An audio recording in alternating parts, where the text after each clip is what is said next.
Hi, this is Glenn McGrew, and I want to talk to you briefly about school shootings. Now, I did make another video about this that is a half an hour long. This is the short version for all of you who have a short attention span.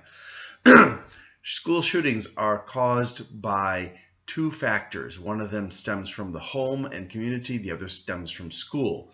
The ones from home include physical, verbal, and sexual abuse, as well as the presence of substance abuse in the home, but most importantly, video games that promote graphic violence of humans against humans and reward you for killing and hurting other humans and destroying property.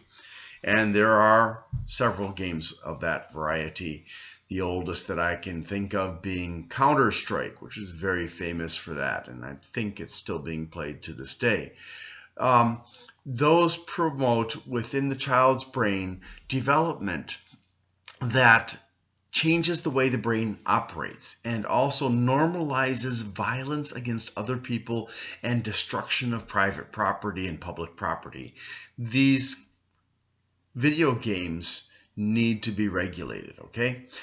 Now, the second thing that is an issue is at school, and it can be abuse by the teachers or bullying by the teachers. It could even be sexual abuse by the pedophiles that have snuck into the schools because they want to have ready access to children all the time, and that's what some pedophiles do.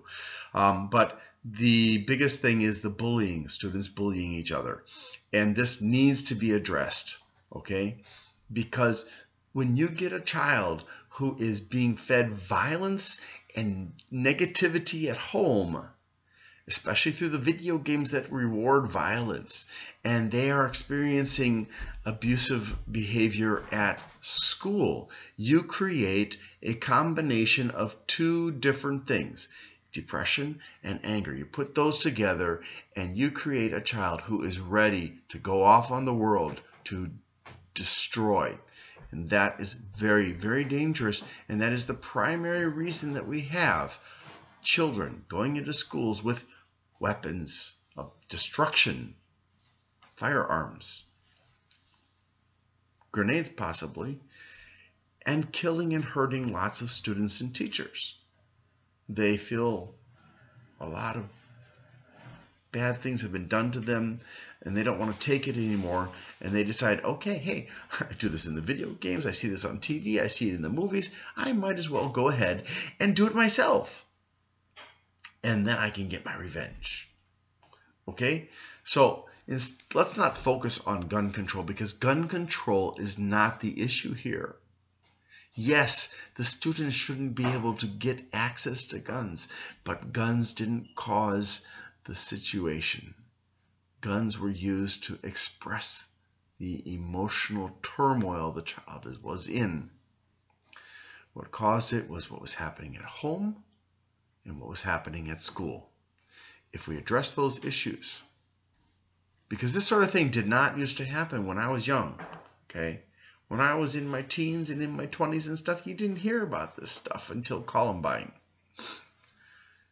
All you heard about was the postal workers going off, going crazy. But that's a different story. So if we're realistic and we look at this thing carefully, we will see that we need to address the issues of abuse and video games that reward violence and destruction. Okay? And that is about all I need to tell you about this topic. If you will please work together to get rid of the problems of bullying at school and to work on stricter ratings for video games and make sure that your children are not being given video games or not finding video games online that are destructive, we can go a long way toward fixing this issue and going back to a place where, at the very least, the school shootings will stop. Okay? Thank you very much for listening, and if you want to hear a more detailed explanation, please watch my long video about this, which is a half-hour video. I hope this helps.